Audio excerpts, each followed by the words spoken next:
नमस्कार, हल्ला बोल में आपका स्वागत है। मैं हूं निशांत चतुर्वेदी। आज प्रधानमंत्री ने बयान दिया है और एक बहुत तगड़ा बयान दिया है। नोट के लिए बैंकों, एटीएम की कतार में खड़े देशवासियों को प्रधानमंत्री मोदी ने आज गोवा से संबोधित किया। उन्होंने लोगों से 50 दिन का वक्त मांगा है। कहा इसके बाद किसी को कोई दिक्कत नहीं होगी। हालांकि पीएम के भाषण के बाद भी विपक्ष ने सरकार पर हमला जारी रखा। आज हम अपने खास मेहमानों से जानना चाहेंगे कि पीएम के भरोसे के बाद क्या नोट को लेकर परेशान लोग 50 दिन शांति से इंतजार कर पाएंगे? क्या पीएम के जोश बढ़ाने वाले भाषण के बाद करप्शन के खिलाफ इस मुहिम में जनता और मुस्तैदी के साथ उनके साथ जुड़ेगी? इस पर हम अपने खास मेहमानों से चर्चा करेंगे, लेकिन सबसे पहले लिए मुश्किल में फंसे लोगों की परेशानी दूर कर पाएगा? क्या वो लोग अपने दिल को दिलासा दिला पाएंगे जिनके घर शादियां फंसी हुई हैं, जिनके अपने बीमार हैं और नकदी न होने की वजह से निजी अस्पतालों से बैरंग लौटना पड़ रहा है? विपक्ष इसी मुद्दे पर पीएम के भाषण का पोस्टमार्टम कर रहा है। जिस तरह की भाषा उन्होंने उन लोगों के लिए इस्तेमाल की जो लाइनों में खड़े हुए हैं, उन्होंने कहा कि जिन लोगों ने इस देश के अंदर बड़े बड़े घोटाले कर रखे, जिन्होंने 2G के घोटाले करे थे, जिन्होंने कोयले के घोटाले करे थे, वो लोग लाइनों में खड़े हुए हैं। जिस तरह की उनकी बॉडी लैंग्वेज थी, जिस तरह से प्रधानमंत्री ने मजाक उड़ाया इस देश के लोगों का, जो आम लोग लाइनों के अंदर खड़े हुए हैं, हम प्रधानमंत्री जी से मांग करते हैं कि वो देश के लोगों से माफी मांगे। प्रधानमंत्री सही माने में नाटकीय अंदाज में लोगों को गुमराह कर रहे हैं। ये सब पाखंड है। इसमें विश्वास करना बहुत बड़ी भूल होगी। ये वैसा ही पाखंड है जो इन्होंने चुनाव से पहले किया था। हर किसी के खाते में 15 लाख रुपए। हफ्ते का वक्त मांगा था, पीएम अब 50 दिनों की बात कह रहे हैं। सवाल उठता है कि क्या कैश की तंगी में इतने दिनों तक कैसे चलेगा इंडिया? आज तक ब्यूरो। सीधे चलते हमारे साथ खास मेहमान हमारे जुड़ चुके हैं। सबसे पहले श्रीकांत शर्मा जी, बीजेपी के नेशनल सेक्रेटरी, स्वागत है आपका Shrikant ji. Doctor Shakeel Ahmed, general secretary Congress से, आपका भी स्वागत है शकील साहब। हमारे साथ अतुल अंजान जी हैं, नेशनल सेक्रेटरी सीपीआई के, आपका भी स्वागत है अतुल जी। राकेश सिन्हा जी हैं, चिंतक हैं, आरएसएस के आइडियोलॉग हैं और काफी लिखते भी हैं, आपका भी स्वागत है राकेश जी। डॉक्टर शकील अहमद, सबसे पहले मैं आपसे शुरू करूंगा। प्रधानमंत्री का एक स्टेटमेंट आया है। प्रधानमंत्री ने सिर्फ 50 दिन के इंतजार की बात की है, कहा है कि संयम रखें। आपके नेताओं ने बड़े सारे बयान दिए हैं, कई बिलो द बेल्ट पंच भी किए हैं। आपका इस पर रिएक्शन क्या है? देखिए, प्रधानमंत्री की बात पर विश्वास करना बिल्कुल असंभव है। प्रधानमंत्री जी जनता को संबोधित करते हुए भी पब्लिकली गलत बयान दे रहे हैं। उन्होंने कहा अपने भाषण में कि कांग्रेस ने चवन्नी बैन नहीं किया और हम लोगों ने 1000 रुपए का पर पाबंदी लगा दी। मैं आपसे बस एक आग्रह करना चाहता हूं कि ये जब मनमोहन सिंह की सरकार में जो बंदी हुई थी नोट की 2005 की और जिस पर तारीख नहीं था, उसके खिलाफ बीजेपी का ये प्रेस कॉन्फ्रेंस है जिसमें कह रहे हैं कि टोटल गलत हो रहा है नोटबंदी हटाने का। ये बीजेपी के ऑफिशियल प्रेस कॉन्फ्रेंस की मैं आपको ये क्लिपिंग दिखा रहा हूं। इसलिए प्रधानमंत्री जी पब्लिकली गलत बयानी से काम ले रहे हैं और भारतीय जनता पार्टी बड़ी विचित्र पार्टी है। जिस पार्टी ने, जनसंघ ने बैंक के नेशनलाइजेशन का विरोध किया, वो जनधन योजना की बात करती है। शकील साहब, जिसने कंप्यूटराइजेशन का विरोध किया, वो डिजिटल इंडिया की बात करती है। थोड़ा सा कंफ्यूजन है। आपने क्या कहने की कोशिश की समझ में नहीं आ रहा, थोड़ा फिर से समझाएं। और आप कुछ दिखाने की कोशिश कर रहे हैं, उसके रेफरेंस पॉइंट से बताएं आप कहना क्या चाहते हैं। विरोध कर रहे हैं, एफडीआई का विरोध किया। हम ये कहना चाहते हैं कि जब डॉक्टर, ये सुनिए ना, जो ये सर, ये टेक्निकल आप जो बता रहे हैं वो यहाँ तक ऑडियो पे नहीं आ सकता। मैं चाहूंगा कि आप एक बार बता दें खुद ही। 2005 में बंदी हुआ था बड़े नोटों का और जिन पर तारीख नहीं थी उनकी बंदी हुई थी। उसमें ये बीजेपी का ऑफिशियल प्रेस कॉन्फ्रेंस है जिसमें उन्होंने नोट विड्रॉल का विरोध किया था। ये ऑफिशियल प्रेस कॉन्फ्रेंस है बीजेपी का। और आज आडंबर कर रहे हैं प्रधानमंत्री, जनता के सामने गलत बयानी कर रहे हैं कि कांग्रेस कांग्रेस ने 54 बैन नहीं किया, हमने 1000 का नोट बंद कर दिया। एक मिनट, ये बीजेपी के एक minute. Official press sir, conference में आपको दिखला रहा हूं। ठीक है, आपने 54 की बात को बड़े दिल से लगा लिया है, लेकिन मैं आपको इतना सा एक छोटा सा एक फैक्ट बताना चाहूंगा। जून 2016 में बकायदा आरबीआई ने एडमिट किया कि 30,000 करोड़ के हजार के जो नोट हैं वो गलत प्रिंट हुए हैं। आपकी सरकार की तरफ से तब किसी ने कोई विरोध नहीं किया था। हालांकि ये एक फैक्ट अपनी जगह। श्रीकांत जी, अभी शकील साहब ने कुछ कहा है, आपका रिएक्शन इस पर। एक मिनट सर, है तो उसको पकड़िए सर एक मिनट सर, तब आपने कुछ नहीं कहा था, मैं जून की बात कर रहा हूं। एक मिनट शकील साहब, आपने एक पॉइंट रखा है। शकील साहब, एक ओपन डिबेट में जरूरी है जो आपने पॉइंट रखा है उस पर रिएक्शन लिया जाए। श्रीकांत जी, अपना रिएक्शन बताएं। एक्यूज थे ये, और जो बैंक के लाइनों के सामने खड़े हुए हैं उनका उपहास कर रहे हैं प्रधानमंत्री, और गलत बयानी से काम ले रहे हैं। ये भारतीय जनता पार्टी। शकील साहब एक मिनट में चाहूंगा आप सुन भी लें। आपने अपना पॉइंट रखा, उस पर रिप्लाई सुन ले। पॉइंट रख दिया आपने शकील साहब, पॉइंट रख दिया आपने। बताइए श्रीकांत जी। आप पहले कहिए कि बीजेपी का ये प्रेस कॉन्फ्रेंस जी, मैं अपने कांग्रेस के काबिल मित्र ने जो सवाल खड़े किए हैं कि ये बीजेपी का प्रेस कॉन्फ्रेंस है कि नहीं सर, सुन तो लीजिए एक बार, सुन तो लीजिए। शकील साहब थोड़ा धैर्य रखिए, मैं शकील साहब आप ही का जवाब दे रहे हैं, सुन तो लीजिए। बताइए श्रीकांत जी। निशांत जी, मैं अपने जो कांग्रेस के काबिल मित्र हैं इनके सवाल का जवाब दूंगा, उससे पहले मैं आपके माध्यम से इतना अर्ज करना चाहता हूं कि ये लड़ाई हमारा जो गद्दार, जो हमारा दुश्मन मुल्क है, जो हमारे अंदर तबाही मचा रहा है, जो हमारी जो नस्लें हैं, आने वाली जो हमारी पीढ़ियां हैं, इनको बर्बाद कर रहा है। नशे का कारोबार का उसने एक बड़ा नेटवर्क हमारे देश में खड़ा किया है। उसने जाली नोटों का एक बहुत बड़ा नेटवर्क हमारे देश में खड़ा किया है। आतंकवादियों को धन मुहैया कराया जाता है, और जो देश के गद्दार हैं उनको पनाह उसने वहां दे रखी है। वो पाकिस्तान में बैठकर हमारे देश के अंदर बहुत बड़े लेन देन करते हैं।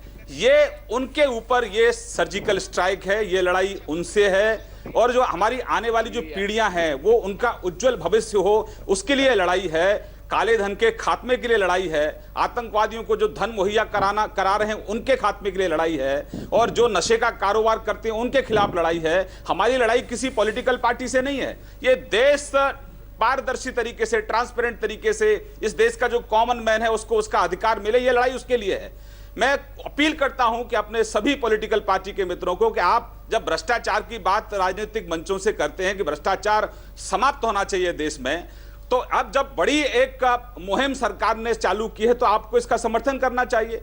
जहां तक हमारे कांग्रेस के मित्र का सवाल है, जनाब आपकी तरफ से भ्रष्टाचार के खिलाफ, काले धन के खिलाफ कोई भी प्रस्ताव संसद में नहीं आया, बल्कि सुप्रीम कोर्ट ने आपको कहा था 2012 में कि एक एसआईटी का गठन करिए, लेकिन कांग्रेस ने एसआईटी का गठन नहीं किया। विदेशों में जो काला धन जमा था उसको कैसे ठिकाने लगाया जाए, उसको कैसे सुरक्षित स्थानों पर पहुंचाया जाए, उसके लिए शकील साहब देखिए, एक मिनट, और एक बड़ी बात श्रीकांत जी एक मिनट, शकील साहब थोड़ा सा हम लोग अपने एक मिनट व्यक्तिगत राजनीति को नीचे छोड़ दें। शकील साहब, व्यक्तिगत राजनीति को नीचे छोड़ दें। मैं आज ये जानना चाह रहा हूँ, ये एक बहुत बड़ा विषय है, इस पे आपको किसने क्या कहा और किसने आपको क्या कहा, इसको छोड़ दीजिए 2 मिनट।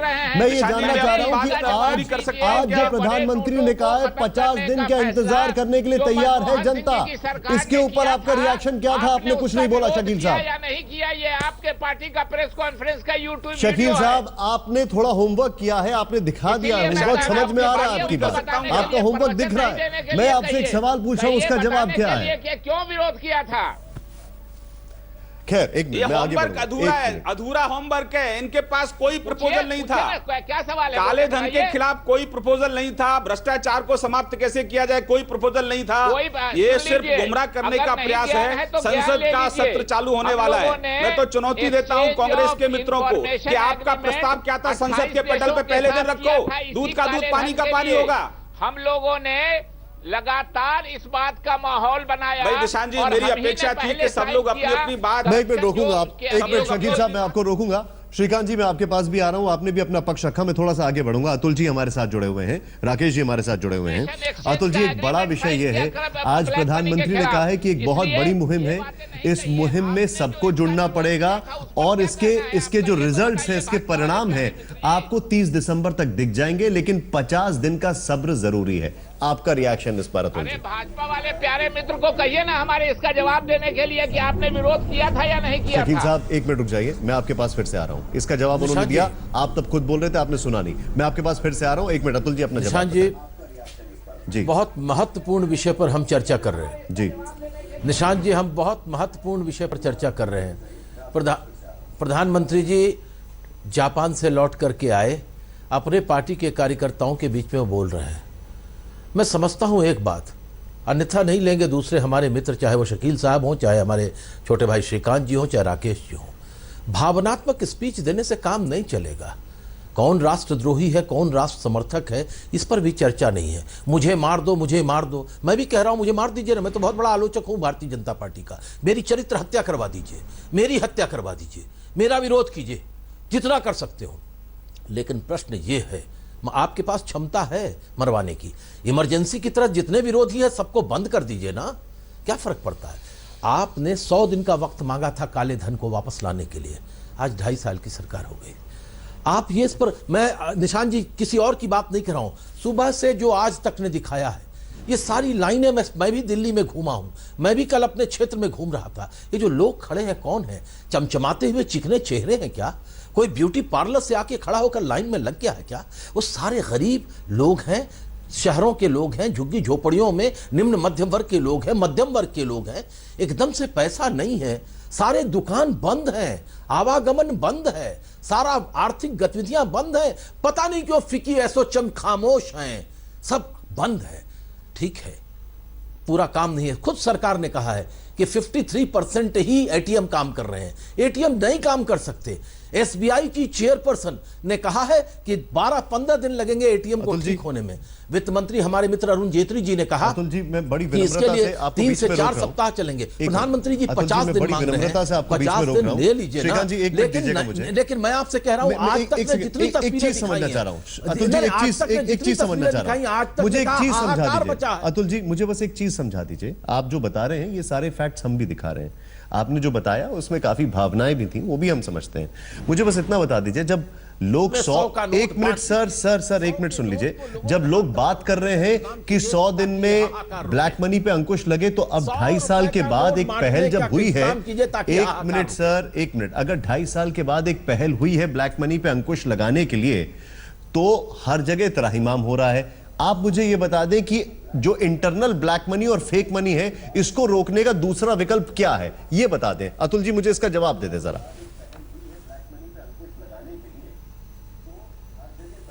मैं ये चाहता हूं, आप ये समझिए कि सरकार के पास पूरा काम है, लेकिन ये क्या बात है कि आप कंफ्यूजन क्यों ऑपरेट कर रहे हैं? एसबीआई के लोग कह रहे हैं, चेयरपर्सन कह रही है 10 दिन में हो जाएगा, अरुण जेटली जी कह रहे हैं कि 4 हफ्ते लगेंगे, प्रधानमंत्री जी कह रहे हैं 50 दिन लगेंगे। मेरा सिर्फ इतना कहना, काले धन पर हमला कीजिए, उसको लाइए, लेकिन काले धन के नाम पर आज इस देश के अंदर आजादी के बाद कभी ऐसा नहीं हुआ। 500 रुपए का नोट एक गरीब मध्य वर्ग निम्न मध्य वर्ग का आदमी रखे है, 100 रुपए 1000 का नोट, और पूरा परिवार भूखा सो रहा है। इस पर गौर कीजिए। आप ही ने सारा दिन आज तक ने दिखाया है कि आपने कहा हाहाकार मचा है। आप त्राहिमाम कह रहे हैं, मैं आगे आप ही ने बढ़ूं, मैं आगे बढ़ूं, एक मिनट राकेश जी, मैं आपके पास आ रहा हूं। आपने जो दिखाया, अतुल जी, मैं कोई राजनीति नहीं कर रहा। ठीक है, आप जो बता रहे हैं, मैं एक और अपने दर्शकों को एक फैक्ट बताना चाहूंगा कि इस देश में करीब 70 करोड़ की करेंसी, फेक करेंसी हमेशा सर्कुलेशन में रहती है, और 1000 के नोट की अगर बात की जाए तो 50% 1000 के नोट जो है वो फेक है, और इसके पीछे पाकिस्तान है, 100% कंफर्म है। बल्कि शकील साहब आप हमारे साथ बैठे हुए हैं, 2005 में आप ही की सरकार ने आंकड़ा दिया था कि 1000 में तब 4 नोट नकली हुआ करते थे। खैर, मैं आगे बढ़ रहा हूं। राकेश जी, मैं आपसे एक चीज जानना चाह रहा हूं। एक मानसिकता है, और ये मानसिकता ये कि सब लोग सरकार से उम्मीद कर रहे हैं। मेरा नाम तो सुन लीजिए ना सर, एक मिनट सर, मैं आपके पास सवाल नहीं पूछ रहा हूं, मैं आपकी सरकार का रेफरेंस पूछ रहा हूं, मैं रेफरेंस पॉइंट ले रहा हूं। सर प्लीज, रेफरेंस और सवाल में फर्क समझें। और मैं आगे बढ़ रहा हूं। राकेश जी, मेरा सवाल यह है कि जब ब्लैक मनी की डिमांड की बात होती है और अगर सरकार कोई कदम उठा रही है तो क्या ऐसे विकल्प भी हो सकते थे जिससे कि लोगों को इतनी दिक्कतें ना हो? आपका जवाब। देखिए, मैं एक बात कहना चाहता हूं कि आज पहली बार मुझे दुख हो रहा है इस देश में राजनीतिक पार्टियों के बीच ध्रुवीकरण किस बात पर हो रहा है। एक काले धन के प्रवक्ता बनकर आ रहे हैं। अभी आम आदमी पार्टी का कोई प्रतिनिधि नहीं है, लेकिन अरविंद केजरीवाल कह रहे हैं इसको रोल आउट करो। इस देश के आम आदमी के कंधों पर बंदूक रखकर काले धन के लोगों के पक्ष में वकालत मत कीजिए। मैं दूसरी बात कहना चाहता हूं, यदि सरकार तैयारी करती, आपको मालूम है तैयारी का मतलब क्या होता है? सारे काले धन के लोग कोई छोटे लोग नहीं है। एक छोटा सा चेंज होता है और शेयर मार्केट गिर जाता है, आम शेयर होल्डर तो देखता ही रह जाता है। उन लोगों को पता चलता, उनका पैसा जमीन में, सोना में, डॉलर में लग जाता, आम आदमी तड़पता। तैयारी नहीं हुई, जितनी तैयारी होनी चाहिए यदि होती तो काले इसका पर्पस ही डिजॉल्व हो जाता। कष्ट है, तात्कालिक कष्ट है, हमें भी है, हम सब आम आदमी हैं, हम सबको कष्ट हो रहा है। देश के लिए आम आदमी अपने कंधे पर बोझ उठाने के लिए तैयार है। और प्रधानमंत्री के भाषण को मिस इंटरप्रेट मत कीजिए। प्रधानमंत्री ने नहीं कहा कि 50 दिन बाद ये नोट सामान्य हो जाएगा। प्रधानमंत्री ने कहा 50 दिन के बाद देश को जैसा देखना चाहते हो वैसा मिलेगा। आप याद रखिए, और भी 1-2 कदम उठाएंगे प्रधानमंत्री का इशारा समझिए। सिर्फ नोट नहीं गया है, वो लोग चपेट में आएंगे जिनका विदेशों में पैसा है। आप उलाहना देते थे। और दूसरी बात, मैं कांग्रेस को एक बात कहना चाहता हूं, कांग्रेस पार्टी के लोग के सामने समस्या है कि पंजाब का, उत्तर प्रदेश का चुनाव कैसे लड़ेंगे। उनका काला धन तो चला गया। निशांत जी, ट्रकों में भरकर, बोरों में भरकर पैसे जाते थे, वो पैसे कहां से बैंक में जा पाएंगे? इसलिए अरविंद केजरीवाल हो या कम्युनिस्ट पार्टी, मुझे अतुल अंजान साहब पर आश्चर्य लग रहा है, लोगों के कष्ट पर आप रो रहे हैं। अरे कम्युनिस्ट पार्टी ऑफ इंडिया को ये समझना चाहिए कि बाबा साहब अंबेडकर ने कहा था हर 10 साल पर करेंसी चेंज हो जाना चाहिए। उनका व्यवस्था पर बाबा साहब की आप कब काम कर रहे हैं? बाबा साहब के खिलाफ तो आपने किताब लिखी है। अंबेडकर ने कहा हर 10 साल पर करेंसी चेंज होना चाहिए। बाबा साहब के खिलाफ तो आपने किताब लिखी है भारतीय जनता पार्टी की तरफ से। जनता खड़ी है, आपने उसका लोकार्पण किया। जिन लोगों को कष्ट है वे कष्ट उठाकर सरकार के साथ करें। बोलने दीजिए। शकील साहब,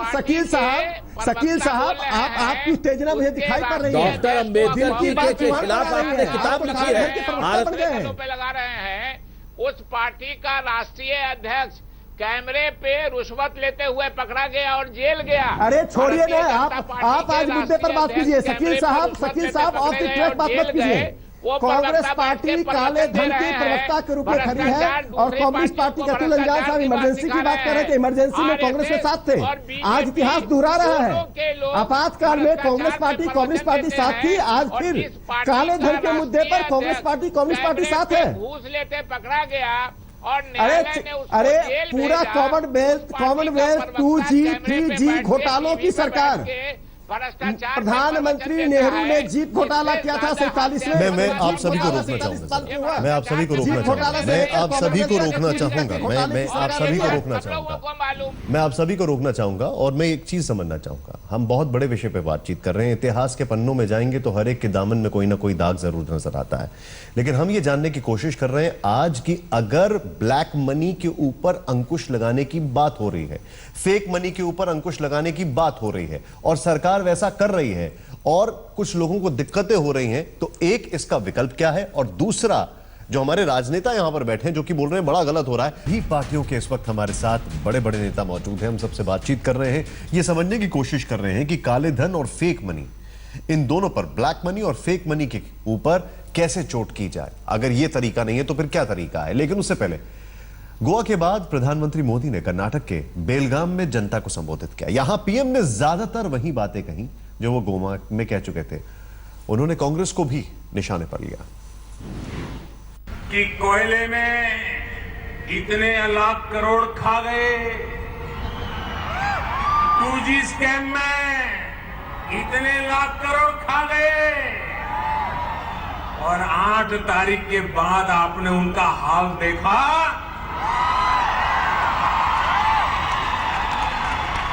4,000 रुपए के लिए कतार में खड़ा रहना पड़ा।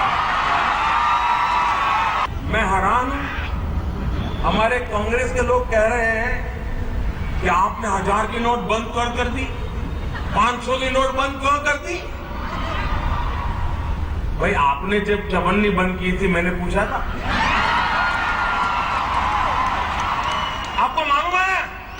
कांग्रेस पार्टी ने चवन्नी बंद की थी। कांग्रेस पार्टी ने एक बार चवन्नी बंद कर दी थी। इस देश ने तो कोई चिल्लाहट नहीं की। ठीक है, आपकी ताकत उतनी थी। हमारे साथ हमारे खास मेहमान मौजूद हैं। शकील साहब, मैं आपसे सीधा सीधा जानना चाहूंगा, अभी प्रधानमंत्री ने क्या कहा, इस पर हमने बात की। अभी हमने कर्नाटक का भी उनका स्टेटमेंट दिया, उसमें पहले सेगमेंट में उसी बातचीत की थी।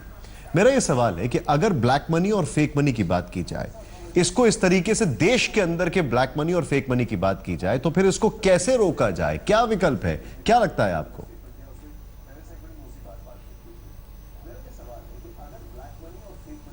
आपके पास देश में पूरा तंत्र है और जो ब्लैक मनी वाले इस देश में, किसी ने कहा नोट रख के सोने वाले 20,000 लोग होंगे। आपके पास पूरा तंत्र है, आप उसको पकड़िए। जो कैश वाले ऐसे लोग हैं, जो पैसा असल ब्लैक मनी का है वो रियल एस्टेट में लगा हुआ है, बुलियंस में लगा हुआ है, लोगों ने जमीनें खरीद ली हैं, लोगों ने एक तरह से सोना खरीद लिया है, चांदी खरीद ली है स्वाभाविक रूप से, और शेयर में पैसे लगे हुए हैं। आपके सबसे करीबी लोग ब्लैक मनी होल्डर हैं। सबको मालूम है कि प्रधानमंत्री के शकील साहब, कौन लोग हैं। माफी चाहता हूं, एक चीज जानना चाहूंगा बस आपसे, एक चीज। एक्चुअली आपकी जो राय है वही हम लोग मानेंगे। मेरी कोई राय नहीं है सर, बात हम नहीं कहेंगे। मैं आपका, आप ये समझ लें कि आए होना चाहिए ना कि आप बात सुनिए। मैं एज अ स्टूडेंट भी आपको समझने की कोशिश कर रहा हूं।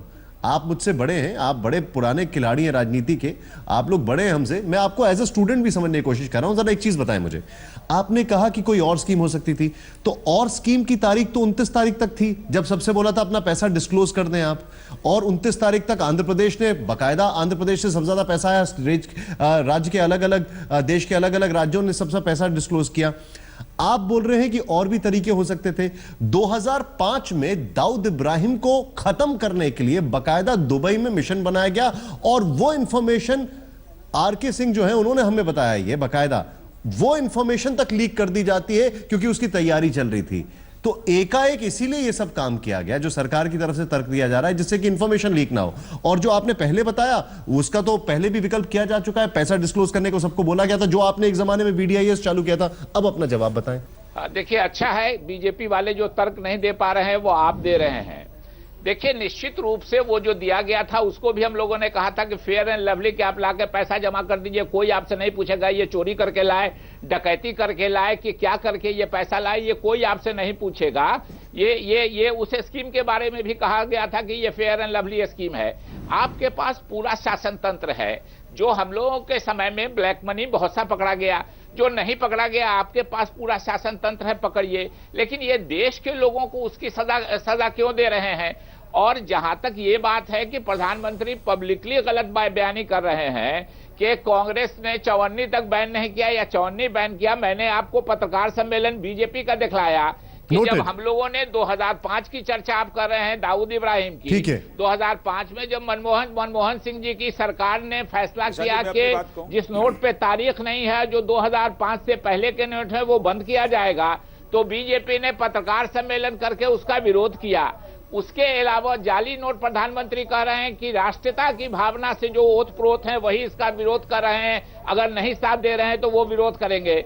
जाली नोट बाहर पाकिस्तान क्या बनाएगा? परसों आपका नोट रिलीज हुआ है, जाली नोट घूम रहा है देश में और सोशल मीडिया पर लोग जाली नोट के फोटो भेज रहे हैं। आपने जो पॉइंट रखा है, ठीक है, ये दोनों पॉइंट है, पैट्रियोटिज्म की दोनों पॉइंट आपने रखे। मैं श्रीकांत जी से सवाल पूछ रहा हूं। गुमराह करने की कोशिश कर रहे हैं, ठीक है, आपके दोनों को समझना चाहिए। Point noted sir, point noted. एक मिनट मैं आपको रोक रहा हूं। आपने जो ऐसे दोनों पॉइंट रखे हैं, आ रहे हैं वीडियोस, अगर आपको दिखलाएंगे तो आपको शर्म आने लगेगी। मैं अपनी बात शुरू कर सकता हूं? एक मिनट श्रीकांत जी, मैं आप ही के पास आ रहा हूं। एक मिनट शकील साहब, आपने अपना पॉइंट रखा है, तो आपको शर्म आने लगेगी। शकील साहब, आपने अपना पॉइंट रखा है, ये मैं पॉइंट आगे बढ़ा रहा हूं, लेकिन उससे पहले मैं आपको एक चीज बता दूं। अगर मेरा तर्क आपसे अलग है तो इसका मतलब ये नहीं कि मैं किसी पॉलिटिकल पार्टी से हूं, पहले इसको क्लैरिफाई कर दूं। श्रीकांत जी, सीधे सीधे दो सवाल हैं। पहला तो फेक करेंसी की बात हो रही थी, बकायदा 2000 का।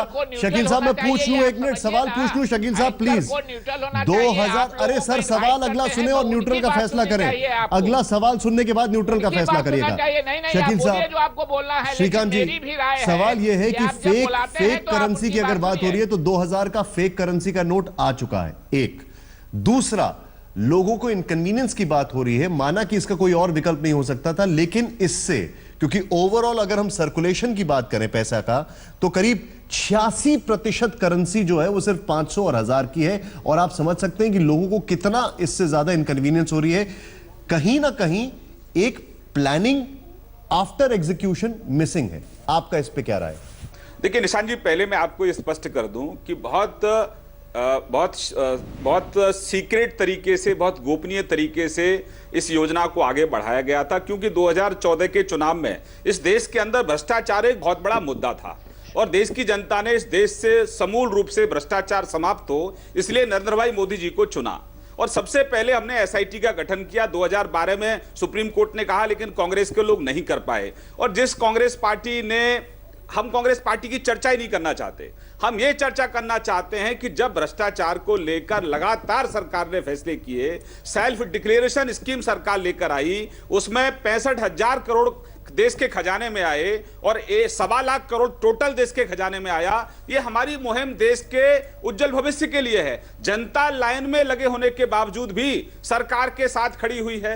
मुझे तो दुख होता है कि कांग्रेस के मित्र इतनी बौखलाहट में क्यों है। ये लगातार हमारे राष्ट्रीय अध्यक्ष की बात कर रहे हैं। तुम्हारा, आपका तो वर्तमान अध्यक्ष, आपका वर्तमान अध्यक्ष और वर्तमान उपाध्यक्ष 5,000 करोड़ के फ्रॉड पर बेल पर चल रहा है। 12 लाख करोड़ के आपने घोटाले किए। तो आपसे अपेक्षा नहीं की जा सकती कि भ्रष्टाचार और काले धन की मुहिम में आप सरकार का समर्थन करें। लेकिन लोगों को भ्रमित मत करिए। ना तो इस देश में निशान जी इनको स्पष्ट करिए। एक मिनट श्रीकांत जी, एक सेकंड दे दीजिए मुझे।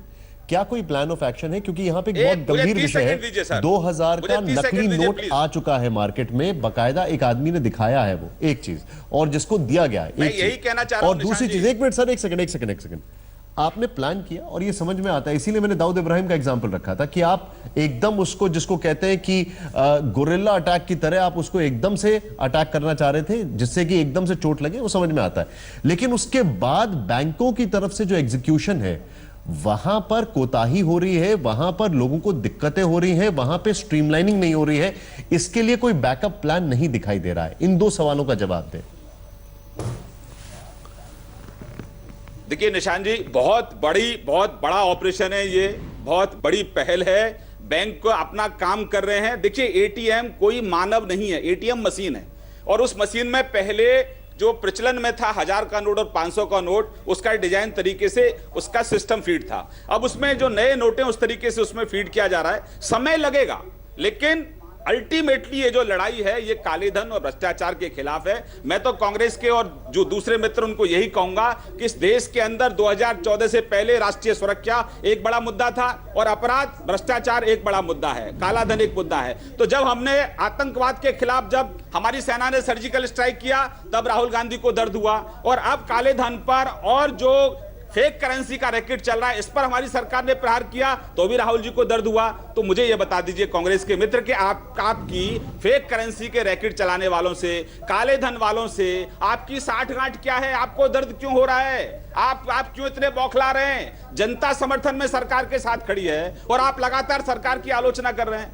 मैं मानता हूं कि थोड़ी कहीं ना कहीं दिक्कत है, लोग लंबी लाइन में लगने के बाद शकील जी बताइए, शकील जी अपना दर्द डिफाइन कर दें, ये बोल रहे हैं। कोई भी 2000 का नोट नकली मार्केट में नहीं है। निशान जी बता दीजिए कांग्रेस को, आपको दर्द जनता का है या आपको दर्द काले धन के ऊपर चोट का? बता दीजिए, कांग्रेस को बता दीजिए। निशान जी एक बात कहना चाहता हूं। अतुल जी मैं आपके पास आ रहा हूं।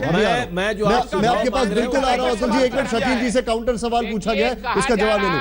शकील जी जवाब दें। सुन लीजिए, कहा जा रहा है ये कि बीजेपी ने अपना सारा पैसा जिला में भेज दिया, अपने 600 जो जिले हैं उनमें, और इन्हीं के अध्यक्षों ने जमा किया है कलकत्ता के ब्रांचों में 8 तारीख को पैसा।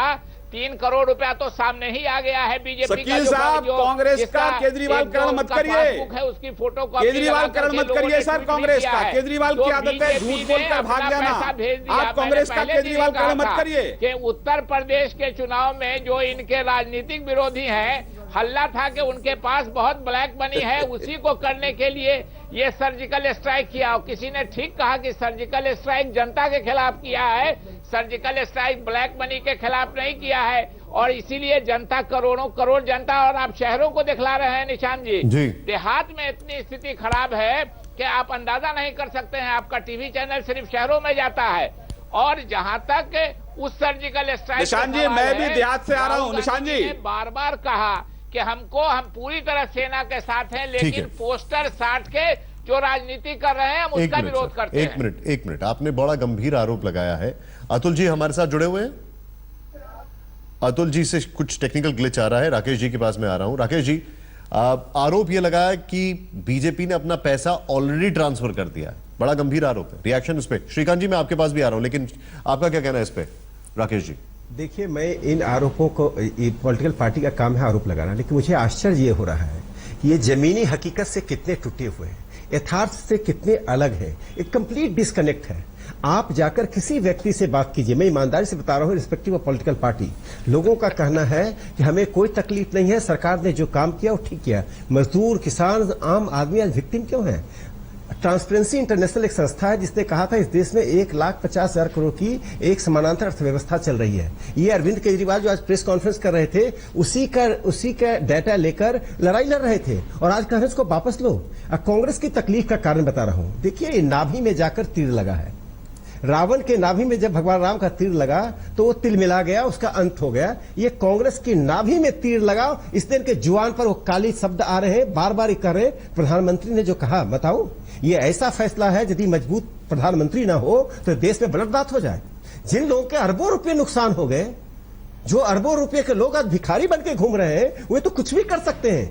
हो सकता है वो सड़कों पे दंगा करवा सकते हैं, लेकिन ये देश सब चीज के लिए तैयार है। यह मैं कहता हूं आर्थिक स्वतंत्रता की सबसे बड़ी लड़ाई नरेंद्र मोदी ने लड़ी है, जो इतिहास में स्वर्णाक्षरों से लिखा जाएगा। लेकिन राकेश जी, कम्युनिस्ट पार्टी और आम आदमी पार्टी, मायावती और मुलायम सिंह तिलमिला रहे हैं। राकेश जी, एक सवाल है, एक बहुत बड़ा सवाल है, और यह सवाल बड़ा वैलिड है। आज की तारीख में जो लड़ाई है, अपनी जगह लड़ाई है, चल अब समझ में आता है, लेकिन लोगों को जो दिक्कतें हो रही हैं उसके लिए कोई बैकअप प्लान नहीं दिखाई दे रहा है। लोग घंटों लाइन में खड़े हैं, और ऐसा जब भी फैसला आता है तो एक पैनिक सिंड्रोम नॉर्मल सी बात है। एक नेचुरल सा बिहेवियर होता है कि लोग पैनिक में आ जाते हैं, और उसको आप कंट्रोल नहीं कर सकते। वो एक मेंटालिटी है। उसका मैं उत्तर देता हूं। देखिए, अभी शकील साहब ने क्या कहा, आज तक गांवों तक नहीं पहुंचता। अरे भारत का मीडिया तो बॉर्डर तक पहुंच गया। क्या कहते हैं, पैनिक कौन फैला? निराशावाद के प्रवक्ता बन गए हैं। देश में निराशा फैलाना, देश में कहना लोग त्राही त्राही कर रहे हैं। देश में त्राही त्राही नहीं कर रहा है, ये 10 जनपद के सिपाही त्राही त्राही कर रहे हैं। आपके पास पैसा नहीं बचा, पंजाब का चुनाव कैसे लड़ेंगे? आपके पास पैसा नहीं बचा, उत्तर प्रदेश का चुनाव नहीं लड़ेंगे। तो ये संकट तो आपके साथ का है, ये आम जनता का संकट नहीं है। शकील साहब, मेहनत की कमाई आपकी नहीं गई, संतोष कर लीजिए। ये आरएसएस एक राष्ट्रवादी संगठन है, पैसा कमाया गया, आरएसएस एक राष्ट्रवादी संगठन है। समर्थन करो इसका। सिन्नी का समर्थन करते करते आप भी कहीं ना कहीं आप, कौन न्याय है आपका कि एक बार आप बीजेपी से बुलवाते हैं, एक बार आरएसएस से बुलवाते हैं, और हम लोगों को बैठाल के तमाशा दिखलवा रहे हैं आप? ये देश की भाषा है। शकील जी, मैं माफी चाहता हूं, एक मिनट रोकूंगा। शकील साहब, मैं माफी चाहता हूं एक चीज कहने के लिए। अगर मैं सवाल कांग्रेस की तरफ से पूछूं तब भी आपको दिक्कत है, और अगर मैं सवाल बीजेपी की तरफ से पूछूं तब भी आपको दिक्कत है। आपको दिक्कत हमेशा मेरे सवाल पूछने से है। खाली मैं यहाँ पे, एक मिनट सर, मैं आपको दोनों तरफ से गोल करने का मौका नहीं दे सकता। आपसे सवाल का काउंटर जवाब मैंने पूछा था, अभी मैं राकेश जी से सवाल पूछ रहा हूं। और एक बार आप बीजेपी से बुलवा रहे हैं तो थोड़ा बैलेंस कीजिए ना, थोड़ा बैलेंस कीजिए। अरे शकील साहब, आपकी बौखलाहट ये बताती है कि आप मीडिया पर भी हमला करने से नहीं चूक रहे हैं। सर ऐसा है, नहीं, आप मीडिया पर भी हमला कर रहे हैं। आपको क्या लगता है कि मीडिया कोई की बात न करे, हमेशा से आपकी चापलूसी करता रहेगा क्या? चलिए मैं बैलेंस ही कर देता हूं। अगर आप मुझे इतना जवाब दे दें। अभी इन्होंने सवाल पूछा है राकेश जी ने, चलिए आप उसका जवाब दे दीजिए। आपकी चापलूसी कर रहे हैं क्या निशान जी? आप उनकी चापलूसी क्या कर रहे हैं? क्या कर रहे हैं ये कि हमेशा आपकी चापलूसी करेगा, आप मेरी चापलूसी शकील साहब, जो शकील साहब, आप मुझे छोड़ दीजिए। आप अपनी पार्टी का पॉइंट रखिए प्लीज। आप मेरे स्पोक्स पर्सन नहीं, अपनी पार्टी के स्पोक्स पर्सन, उसके लिए बता दीजिए जरा। कहीं नाराजगी है तो मीडिया नाराजगी भी दिखा रहा है, लेकिन सरकार के फैसले का कहीं स्वागत हो रहा है शकील साहब, तो मीडिया सरकार के स्वागत को भी दिखा रहा है। अगर कोई आलोचना कर रहा है तो मीडिया आलोचना। शकील साहब, मैं चाहूंगा कि आप अपनी पार्टी का पक्ष रखें। आपके ऊपर आरोप लगाया गया, आपकी नाभि में तीर लगा है, जैसे रावण को लगा था। आपका जवाब इस पर। हाँ, शकील साहब, मैं चाहूंगा कि आप अपनी पार्टी का पक्ष रखें। आपके ऊपर आरोप लगाया गया, आपकी नाभि में तीर लगा है जैसे रावण को लगा था। आपका जवाब इस पर। हाँ, शकील साहब, मैं चाहूंगा कि आप अपनी पार्टी का पक्ष रखें। आपके ऊपर आरोप लगाया गया, आपकी नाभि में तीर लगा है जैसे रावण को लगा था। आपका जवाब इस पर। नहीं, ये भी बता दीजिए कि राहुल गांधी और सोनिया जी 5,000 करोड़ के फ्रॉड पर बेल पर चल रहे हैं, लेकिन जो सच्चाई है कि कथनी और करनी में जिस पार्टी के फर्क हो, इनका जरा इतिहास देखिए आप कि इन्होंने एफडीआई का विरोध किया, फिर लागू किया, इन्होंने जीएसटी का विरोध किया, कहा देशद्रोही है जो जीएसटी का विरोध कर रहा है, आज बोल रहे हैं हम लोग जीएसटी लाए, उसका विरोध किया, बैंक के नेशनलाइजेशन का विरोध किया, जनधन योजना खुलवा रहे हैं, और उसके अलावा कंप्यूटराइजेशन का विरोध किया। ये जब नोट बंद हुआ 2005 में, तो उसका पत्रकार सम्मेलन करके मैंने वीडियो क्लिपिंग दिखला दी। तो भारतीय जनता पार्टी बड़ी विचित्र पार्टी कोई है। पॉलिसी नहीं थी एक आदमी निशान जी, होता है जो इलेक्शन में हमारे मित्र गलत जानकारी दे रहे हैं, जीतने के बाद मनमोहन सरकार की ऐसी कोई योजना नहीं थी, जीत जाती है। वही भारतीय जनता पार्टी की हालत है। और ये कहते हैं नाभि में कांग्रेस के तीर लगा है।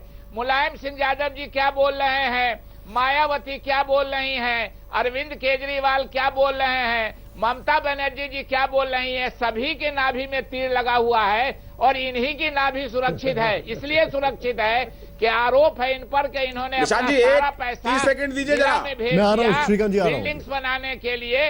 कलकत्ता के बारे में ये कुछ नहीं बोल रहे हैं। कलकत्ता के बारे में, कलकत्ता शहर में जो 3 करोड़ रुपए का जमा होने का आरोप लग रहा है इन पर, उसके बारे में कुछ नहीं बोल रहे हैं। शकील जी एक मिनट, अगर उसके बारे में बोलने मैं के लिए पूछ लेता हूं, अगर आप मुझे अनुमति दें कि मैं पूछ लूं, क्योंकि मुझे ऐसा लगता है कि अगर मैं कुछ भी बोलूंगा तो आप मुझे इधर या उधर कर देंगे। मैं सीधे सीधे पूछ लूं ये सवाल, आपने जो पूछा है मैं पूछ लूं सवाल?